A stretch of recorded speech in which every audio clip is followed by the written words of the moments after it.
always said that sports and crypto are converging in really interesting ways. And I think this is one of those projects and one of those examples. I think obviously there are others. There was Top Shot, and you could name dozens of examples, but this is one of the more interesting ones I've seen. Let's talk about the ball. What ball are we talking about? We got some people in the room who might be so young that shockingly, Scottie, they don't remember Game 5 of the 91 finals. Well, it'd be my pleasure to explain it to them. But first of all, thank you guys for sticking around. The Game 5 ball is my first championship basketball, but it's more bigger than just myself, and that's something that I realize. This ball is about history. It's about the legacy of the Chicago Bulls. It's about the dying of a dynasty of the Los Angeles Lakers, who we then knew as Showtime. But this ball is big in a lot of meaningful ways. It's Michael Jordan's first championship. It's the franchise first championship.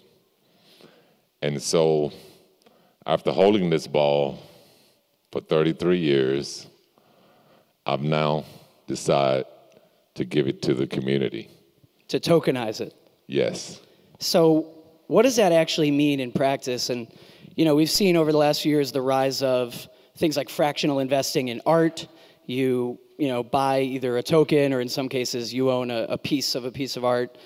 And when we talk about physical assets in the real world that exist, in some cases, you can go see the piece of art, or you can have fractional ownership of a jet or a boat, and you can get part-time use of that object. In this case, people aren't going to go play with the ball. They're not going to see the ball. You're holding the ball. But how did this kind of come about, and what does it mean for people to actually buy the ball token and to tokenize this object? Well, I think, first of all, you'll be getting an opportunity to be a part of history, as I said. And what this ball really represents is a lot of things. We're going to create a documentary around it so people really get the understanding and the history about what this ball is about and what it's been through and where it's been for the last 33 years. I've even slept with it, as you can see on my shirt. But we also feel like that we're going to get into the gaming with this. And I think that that's something that is going to be very important to people who look to get into seeing where we're going to go with this basketball. But I have a great team around me. If you look at my career, of anything I've ever accomplished or been a part of, it's been with a great team. So I believe in my team. I believe in their guidance and their leadership as we go through this. How did this come about? You know, you were obviously approached at some point, or the opportunity arose. Did you self-educate on crypto? What was your understanding about, you know, blockchain technology and crypto assets before actually jumping in and doing the ball project? I was actually my social media leader kind of has been educating me a lot about the blockchain and things of that nature and the crypto. So I've just kind of learned on the fly and learned from him and being educated. And I think wanting to put something out there that I felt like that I could build a community around. And I think he's helped me to see that vision as we've gone through this. And as I said, I'm learning, but I do realize the value of the ball. And I think the people in the crypto world really don't understand sports. So I'm trying to make that connection with crypto and sports and bring the value of this basketball up through the community. I saw somewhere also that, you know, it was referred to as a meme ball. And one thing that is certainly true about the crypto community is that it is a meme economy. And that's not just crypto. I mean, that's been true. You know, you look at Reddit and GameStop and all that madness. It's the memification of the economy. When you look at kind of the crypto space and the ball, is that an aspect that you want to kind of add to and see happen? Is the idea of bringing the ball back as a Twitter meme? I want this ball to be the highest piece of sports memorabilia. I want to build that value up, and I want to build it up through the crypto community. Let's talk a little bit about kind of big picture, the reputation of the crypto space. You know, as you said, you're kind of learning as you go. Your social media guy helped you understand. Did you look at some of the headlines of the last few years? We've had some interesting times, you know, having covered this stuff since 2011. I've seen a lot of ups and downs. Most recently, of course, when you talk about notable crypto events in sports, there was the FTX arena. The Miami Heat signed a 19-year deal with FTX. I don't know how many times the name FTX has even been mentioned today at this conference. I feel like some kind of alarm is going to go off. But did you look at things like that and have any concern? I mean, when you are an athlete of your stature and you do something like a crypto project that has a token, you need to kind of be careful about the optics. Do you worry at all about, you know, is this a safe thing for me to get into and be promoting? Yes, I did, but I feel that I have something that I can create a real world asset out of, and that's why I believe in this path, in this journey. Talk to us a little bit about other athletes who've done interesting things in business. You know, over the years, I'm always asking people, like, who are their models, or who do they think is doing a lot right in terms of the post-career, as we call it, the second career. You've been out of basketball long enough now that, you know, you've got money to invest, you've got things you want to get into. Who else do you look at, either from your era, basketball or other sports, your generation or other generations, in terms of athletes and business ventures?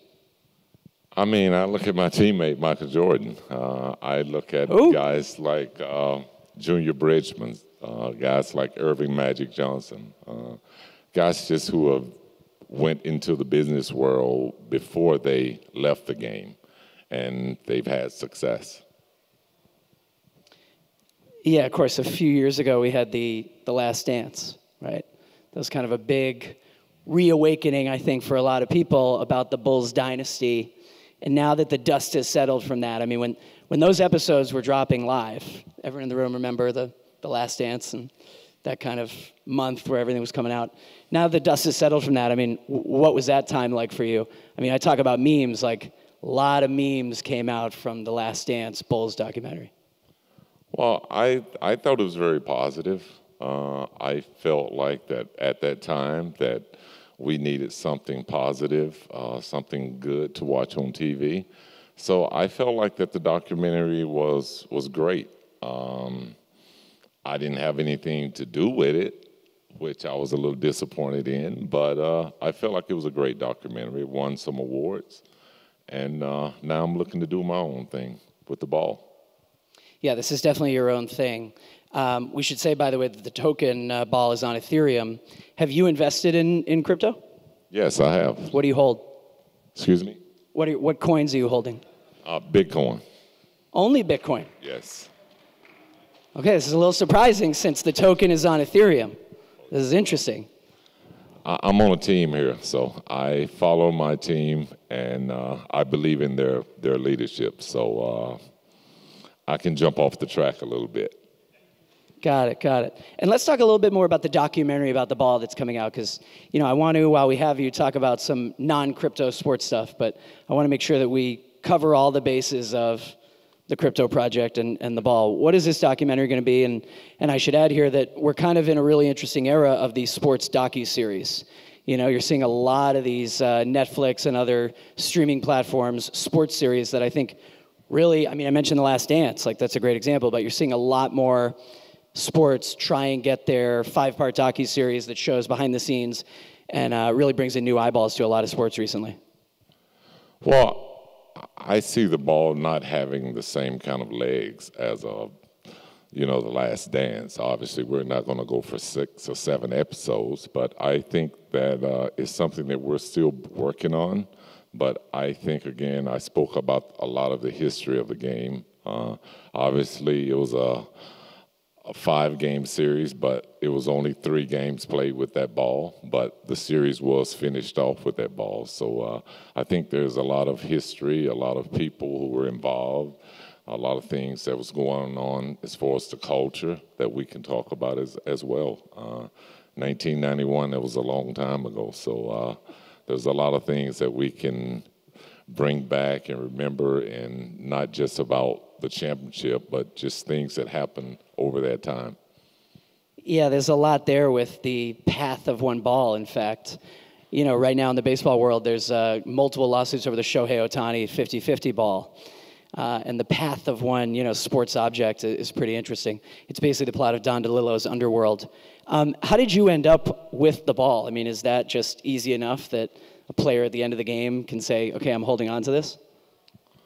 I guess you could look at it like that, but you could go back and look at history for yourself. Yes, I did end up with the ball at the end of the game, and I'm in LA, so it wasn't like if I was at home, maybe I would have threw it in the stands and allowed someone else to have that moment, but I didn't. I held on to it, and I can tell this story 33 years later. Where's the ball right now, and what's going to happen as you, the next step, as I understand in this process, is you guys have to peg the real-world asset to the actual token on chain. So I imagine it has to be really secured.